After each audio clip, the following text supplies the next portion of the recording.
এই 1400 শহীদ এবং গণ অভ্যুত্থানের সবচেয়ে বড় বেনিফিশিয়ারি কিন্তু আপনারা, যারা ধান খেতে পাট খেতে শিলংয়ে, লন্ডনে, টরেন্টো আর মালয়েশিয়া থেকে লুকায়ে ছিলেন।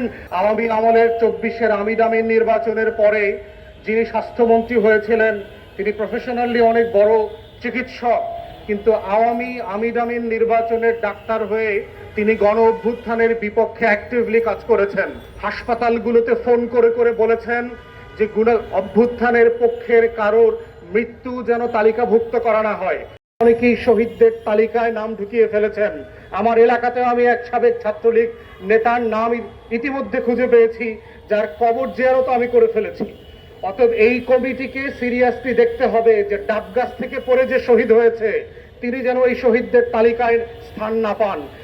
রোড অ্যাক্সিডেন্টে যিনি মারা গেছেন তিনি গুরুত্বপূর্ণ বাংলাদেশের নাগরিক, কিন্তু এই শহীদদের তালিকায় তার নাম থাকা বাঞ্ছনীয় না। গণকবর আইডেন্টিফিকেশন আমরা দেখেছি যে 128-29 জন শহীদকে এই রয়ের বাজারে এনে রাতের বেলা যেভাবে গণকবরে কবরস্থ করা হয়েছে, মাতুয়াইলে, জুরাইনে, নারায়ণগঞ্জে, মুন্সিগঞ্জ থেকে দেশের বিভিন্ন জেলাতে এই গণকবরের আইডেন্টিফিকেশন, ডিএনএ স্যাম্পলিং এখনো সমাধান করা হয় নাই। তৃতীয়ত হচ্ছে যারা আহত, পঙ্গু হয়েছেন, প্রতিবন্ধী হয়েছেন, অন্ধ হয়েছেন, তাদের পুনর্বাসনের যে কার্যক্রম সেটা থেমে আছে।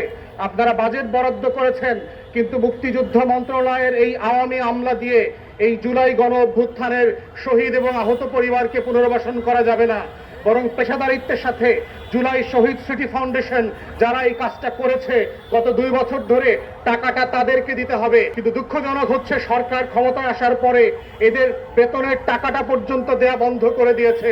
এই জাদুঘর উদ্বোধন করবার দিনটাকে আপনি 5 তারিখে কেন নিচ্ছেন? কেন এটা আগিয়ে নিয়ে এসে সারা মাস ধরে বাংলাদেশের ছাত্র জনতা, তরুণ, শিক্ষক, শিক্ষার্থী যারা আছেন তাদেরকে এই জুলাইয়ের জাদুঘরের সাথে এঙ্গেজ করা হচ্ছে না? আপনারা কি এটাকে শোকে পালন করবার জায়গা হিসেবে নিচ্ছেন, না গণ অভ্যুত্থানের উদযাপন আকারে নিচ্ছেন? এই জায়গাগুলোতে কিন্তু আমরা দেখতে পাচ্ছি বর্তমান সরকার একটা দায়সারা অনুষ্ঠান আয়োজন করছে।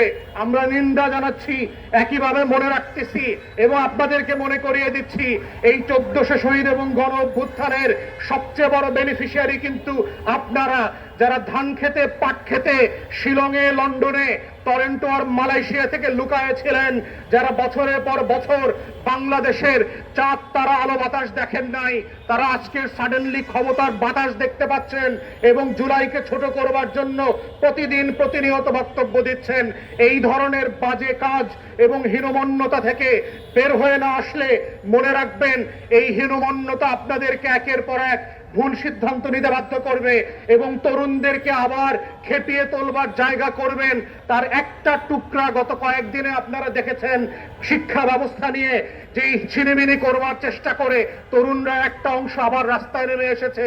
তাই জুলাইয়ের বারুদ কিন্তু এখনো বাতাসে, স্কুলে কলেজে তরুণদের হৃদয়ে গেঁথে আছে।